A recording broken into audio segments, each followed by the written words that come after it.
Hello, नमस्कार, आदाब, सत श्री अकाल और अस्सलाम वालेकुम। मैं मोहम्मद अहमद काज़मी लेकर आया हूँ एक ख़ास कार्यक्रम देश का आईना। इस कार्यक्रम में हम आपको बताएंगे कि सोशल मीडिया से दुनिया भर की डेमोक्रेसीज पर क्या असर पड़ रहा है और सोशल मीडिया को किस तरह से राजनीतिक दल, पॉलिटिशियंस किस तरह से मिसयूज़ कर रहे हैं। ये बहुत ही दिलचस्प एपिसोड है, आप इसको आखिर तक ज़रूर देखें। मौजूदा इंफॉर्मेशन टेक्नोलॉजी के ज़माने में सोशल मीडिया हमारी एक अहम ज़रूरत बन गया है। ज़रा सोचकर देखिए कि बिना सोशल मीडिया के आपकी ज़िंदगी कैसी होगी। शायद ये वैसा ही होगा जैसे बिना खाना खाए रहना। आज हम बिना खाना खाए तो रह सकते हैं, लेकिन बिना इंटरनेट के नहीं रह सकते, क्योंकि बहुत से काम इंटरनेट पर ही डिपेंड हो गए हैं। आप में से भी ज़्यादातर लोगों की सोशल मीडिया के किसी ना किसी प्लेटफॉर्म पर आईडी बनी हुई होगी, लेकिन क्या आपको पता है कि फेसबुक, ट्विटर और दूसरे सोशल मीडिया चुनाव में यानी इलेक्शंस में धोखाधड़ी के लिए भी इस्तेमाल किए जा रहे हैं। यही वजह है कि आज सोशल मीडिया का इस्तेमाल राजनीतिक दलों में बढ़ रहा है। राजनीतिक दल यानी पार्टियां होर्डिंग, बैनर जैसे पुराने तरीक़ों से इलेक्शन का कैंपेन करने के बजाय सोशल मीडिया को बढ़ावा दे रहे हैं, सोशल मीडिया का इस्तेमाल कर रहे हैं। अभी दिल्ली के चुनाव हुए हैं, जिसके प्रचार में, कैंपेन करने में सोशल मीडिया का अहम रोल रहा, लेकिन चुनावी मौके पर राजनीतिक पार्टियां अपने राजनीतिक फ़ायदे के लिए अपनी पार्टियों में मौजूद IT cell, information technology cell की मदद से समाज में जहर घोलने का काम भी करती हैं।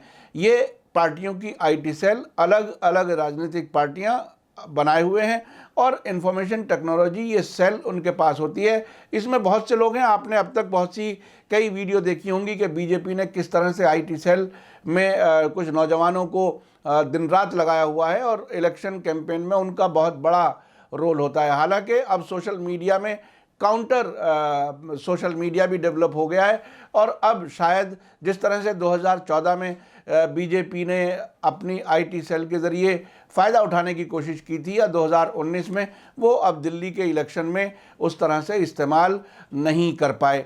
ये जो सेल होती है, इस सेल का काम राजनीतिक पार्टियों की पब्लिसिटी यानी प्रचार प्रसार करना होता है, फिर चाहे उससे समाज में नफ़रत फैले या दंगे हों। इसमें फ़ोटोशॉप और एडिटिंग का इस्तेमाल करके असल की नकल बनाई जाती है। आपने देखा होगा कुछ ऐसी तस्वीरें लगा करके पॉलिटिकल स्टेटमेंट पब्लिक कर दिए जाते हैं, जो जिसकी फ़ोटो इस्तेमाल होती है उसे पता भी नहीं होता कि उसके नाम से इस तरह से अपील वगैरह की जाती है और उसका एक तरह से मिसयूज़ किया जाता है। बिहार में इस साल के आखिर में विधानसभा चुनाव होने हैं। यही वजह है कि दिल्ली के चुनाव नतीजों पर जिन लोगों की सबसे गहरी नज़र रही है, उनमें बिहार के मुख्यमंत्री नीतीश कुमार अहम तौर पर शामिल हैं। इसमें भी सोशल मीडिया अहम रहेगा, ये ऐसा अंदाज लगाया जा रहा है। साथ ही फेसबुक, ट्विटर और दूसरे सोशल मीडिया साइट्स का चुनावों में धोखाधड़ी करने के लिए उसका मिसयूज़ बढ़ेगा, ऐसा अंदाज़ा लगाया जा रहा है। राजनीतिक दल और उनके नेता आम दिनों में भी अपने प्रचार और विरोधियों पर तीखे हमले करने के लिए सोशल मीडिया का इस्तेमाल करते रहते हैं, लेकिन चुनावों के नजदीक आते ही सोशल मीडिया की धार और तेज हो जाती है, जिसके हमले से नेता अपने विपक्षी को घायल करने के लिए बेताब रहते हैं। साथ ही कुछ मौकापरस्त नेता सोशल मीडिया का इस्तेमाल समाज में अशांति, डर, अफवाह फैलाने और सांप्रदायिक सौहार्द बिगाड़ने के लिए करते हैं। इसको देखते हुए दिल्ली पुलिस भी ऐसी अफवाह फैलाने पर रोक लगाने की तैयारी करती रही है, लेकिन वो भी सोशल मीडिया पर हो रहे दुष्प्रचार पर रोक नहीं लगा पाई है। साइबर एक्सपर्ट्स के मुताबिक सोशल मीडिया पर अशांति फैलाने से रोकने के लिए एक सॉफ्टवेयर बनाया गया था, जिसे आज यूपी समेत कई राज्यों की पुलिस और खुफिया विभाग एजेंसियां इस्तेमाल कर रही हैं। आपको बता दूं कि दिल्ली के शाहीन बाग में नागरिकता संशोधन कानून के विरोध में प्रदर्शन कर रही महिलाओं ने हाल ही में बीजेपी के आईटी सेल के प्रमुख अमित मालवीय को मानहानि नोटिस भेजा था। दरअसल अमित मालवीय ने एक वीडियो शेयर की थी, जिसमें दावा किया गया था कि शाहीन बाग में प्रदर्शन कर रही महिलाओं को 500 रुपए हर दिन दिए जाते हैं। इंडिया टुडे की रिपोर्ट्स के मुताबिक नोटिस में इन महिलाओं ने आईटी सेल प्रमुख अमित मालवीय से तुरंत माफी मांगने और 1 करोड़ रुपए के मुआवजे की मांग की थी। बीजेपी आईटी सेल की खासियत यह है कि वह अपने आप को देश के आवाम के सामने एक देशभक्त की तरह पेश करता रहा है। इससे पहले भी सोशल मीडिया पर भाजपा के आईटी सेल का हिस्सा बनने के नाम पर एक मैसेज तेजी से वायरल हो रहा था। इस मैसेज में लिंक देकर लिखा गया था कि आज ही बीजेपी आईटी सेल से जुड़े और पाएं 300 रुपए हर दिन कमाने का मौका, और साथ ही मोदी जी को जिताने आने में मदद करें। बाद में इस वेबसाइट की जांच की गई तो पता चला कि वेबसाइट को बीजेपी की फेक वेबसाइट से हाइपरलिंक किया गया है। उधर अमेरिका में इस साल के आखिर में होने वाले राष्ट्रपति के चुनाव के लिए माहौल बनना शुरू हो गया है, लेकिन ये बात थोड़ी हैरान कर सकती है कि दुनिया के देशों में वोटिंग कराने के लिए इलेक्ट्रॉनिक वोटिंग मशीन उनका पसंदीदा विकल्प नहीं है और ज़्यादातर विकसित देश बैलेट पेपर से वोटिंग कराने की तरफदारी करते हैं। आज सिर्फ 2 दर्जन मुल्कों में इलेक्ट्रॉनिक वोटिंग मशीनों का इस्तेमाल किया जा रहा है। इसके मामले में भारत सबसे आगे है। आपको मैं बता दूं कि अक्सर ये मांग भारत में रहती है कि इलेक्ट्रॉनिक वोटिंग मशीन को हटाया जाए, क्योंकि इसमें हैकिंग हो जाती है और कुछ पार्टियां, अब बीजेपी पर तो बहुत ही खुल करके आरोप लगे हैं कई बार और कहीं कहीं सिद्ध भी हुए हैं। तो ये एक मांग है, पूरे देश में अलग अलग तरीके से होती रही है कि इलेक्ट्रॉनिक वोटिंग मशीन नहीं होनी चाहिए।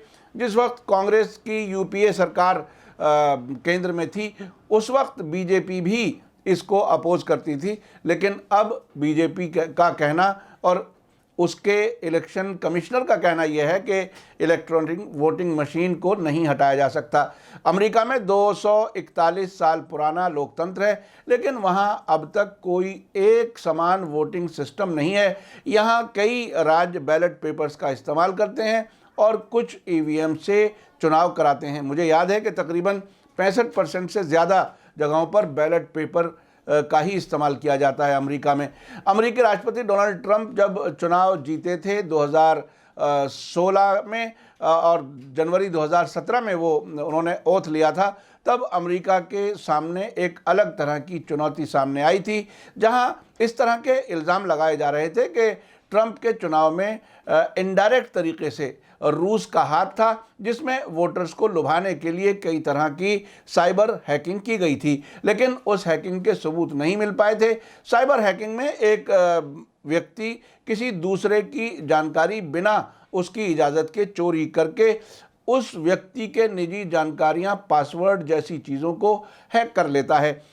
आसान लफ्ज़ों में कहें तो किसी के दिमाग के साथ खेलकर उसके सोशल मीडिया और सेंसिटिव जानकारी अपने फ़ायदे के लिए चुरा ली जाती है। इसी बीच जर्मन रेडियो, जिसे डॉयचे वेले कहा जाता है, उसने संयुक्त राष्ट्र के former general secretary Kofi Annan के नाम पर बनी संस्था कोफी अन्नान फाउंडेशन की रिपोर्ट के हवाले से कहा है कि 2020 में दुनिया भर में लगभग 80 चुनाव होंगे। उन सब के बारे में एक ही सवाल पूछा जा रहा है कि विदेशी ताकतों और घरेलू इंटरेस्ट से उनकी हिफाजत कैसे हो, जो धोखाधड़ी के लिए नई तकनीक और सोशल मीडिया के गलत इस्तेमाल का सहारा लेते हैं।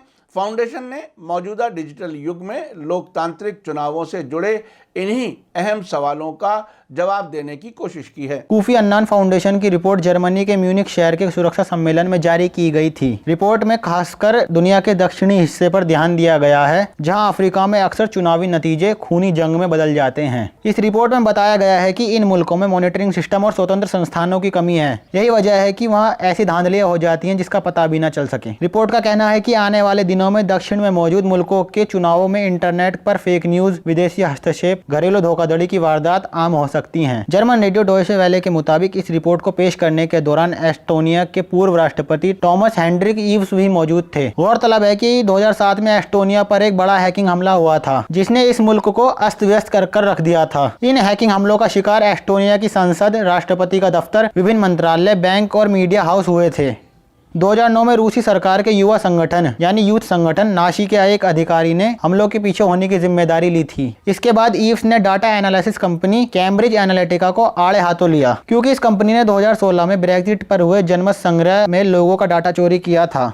बीबीसी की एक रिपोर्ट के मुताबिक इस कंपनी ने फेसबुक के डाटा के सहारे 2016 में अमेरिकी चुनावों में कथित तौर पर डोनाल्ड ट्रंप की मदद करने में भूमिका निभाई थी। ईव्स का कहना है कि कैम्ब्रिज एनालिटिका इससे पहले भी दक्षिण के कई मुल्कों के चुनावी नतीजों में हेरफेर कर चुकी है। मीडिया रिपोर्ट्स के मुताबिक 2013 और 2017 में केनिया के चुनावों में भी इस कंपनी ने अड़चन डाली थी। Cambridge Analytica HCL India company Bharat से जुड़ी हुई है। इसकी वेबसाइट के मुताबिक यह लंदन के HCL ग्रुप और ओवलेनो बिजनेस इंटेलिजेंस यानी OBI प्राइवेट लिमिटेड का साझा उपक्रम यानी जॉइंट वेंचर है। कोफी अन्नान फाउंडेशन ने लोकतंत्र का अहम हिस्सा समझे जाने वाले चुनावों की हिफाजत के लिए 13 सुझाव दिए हैं। इनमें पार्टी के उम्मीदवारों से जीतने के लिए चुनावों में धांधली, चोरी के सामान का इस्तेमाल न करना, बदली गई तस्वीरों यानी फोटोशॉप हुई तस्वीरों को फैलने से रोकने के लिए सांसदों को भी एक्टिव होना होगा जैसे उद्देश्य शामिल है। साथ ही सोशल मीडिया कंपनियों पर राजनीतिक प्रचार का ऑर्डर देने वालों का नाम जाहिर करने के लिए दबाव डालना ताकि सोशल मीडिया पर होने वाले धोखे से बचा जा सके। इंटरनेट प्लेटफॉर्म्स पर पारदर्शिता यानी ट्रांसपेरेंसी लाने के लिए यूजर्स को मौका देना ताकि वे राजनीतिक विज्ञापनों को अस्वीकार कर सकें, ऐसे ऑप्शन दिए जाने चाहिए। ये सभी सुझाव उस रिपोर्ट में सुझाए गए हैं ताकि राजनीति में होने वाली धोखाधड़ी को रोका जा सके। हालांकि इसको अमल में लाना एक अहम मसला है। अगर इस तरह देखा जाए तो मौजूदा डिजिटल युग में लोकतांत्रिक चुनाव सोशल मीडिया की वजह से खतरे में हैं, क्योंकि कैम्ब्रिज एनालिटिका जैसी कंपनियां सोशल मीडिया से लोगों की प्राइवेट जानकारी चुराने लगी हैं। अगर ऐसा होने लगे तो हमें समझ जाना चाहिए कि अब लोकतंत्र लोगों के लिए, लोगों के ज़रिए बनने वाली सरकार नहीं रही है। अमेरिका के राष्ट्रपति चुनाव में भी सोशल मीडिया के आंकड़ों का गलत इस्तेमाल एक बहुत बड़ा मसला बना था, जहां लोगों की निजी जानकारी हासिल करके उनके डेटा को अपने तरीके से इस्तेमाल करने के इल्ज़ाम लगे थे।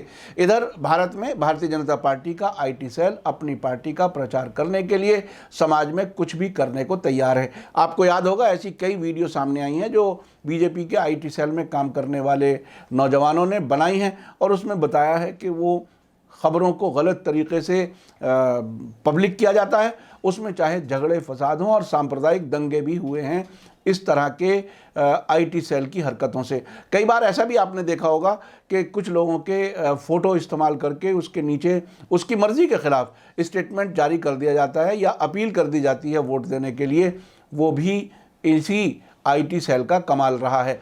वहीं ईवीएम मशीन का इस्तेमाल दुनिया के महज 24 मुल्क कर रहे हैं, जबकि इंग्लैंड, फ्रांस, जर्मनी, नीदरलैंड और अमेरिका समेत दुनिया के कई बड़े मुल्कों ने ईवीएम के इस्तेमाल पर रोक लगा दी है। इसके अलावा 2009 में जर्मनी के सुप्रीम कोर्ट ने ईवीएम को असंवैधानिक यानी अनकॉन्स्टिट्यूशनल बताते हुए उस पर बैन लगा दिया था। इससे ये समझना आसान हो जाता है कि ईवीएम में कुछ ना कुछ कमी ज़रूर है, इसलिए इतने डेवलप्ड मुल्कों ने ईवीएम पर रोक लगा रखी है। लेकिन भारत में ख़ास तौर पे भारतीय जनता पार्टी ईवीएम के इस्तेमाल पर ज़िद किए हुए है और उसको जारी रखना चाहती है, जबकि कई बार धांधली के आरोप भी लगते रहे हैं। दूसरी तरफ सोशल मीडिया भी चुनाव के दौरान जनता को गुमराह करके वोट बटोरने की कोशिश करता रहा है।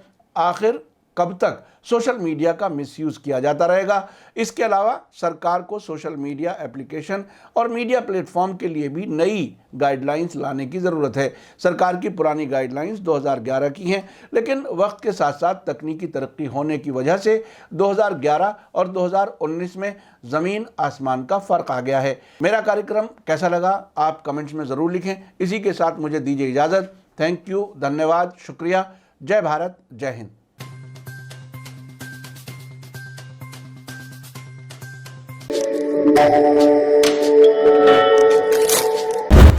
मीडिया स्टार वर्ल्ड के और वीडियो देखने के लिए हमारे चैनल को सब्सक्राइब करें और सीधे नोटिफिकेशन पाने के लिए बेल आइकन दबाएं। और अगर हमारी खबर सच्ची और अच्छी लगे तो अपने व्हाट्सएप, इंस्टाग्राम, फेसबुक और ट्विटर अकाउंट पर ज़रूर शेयर करें।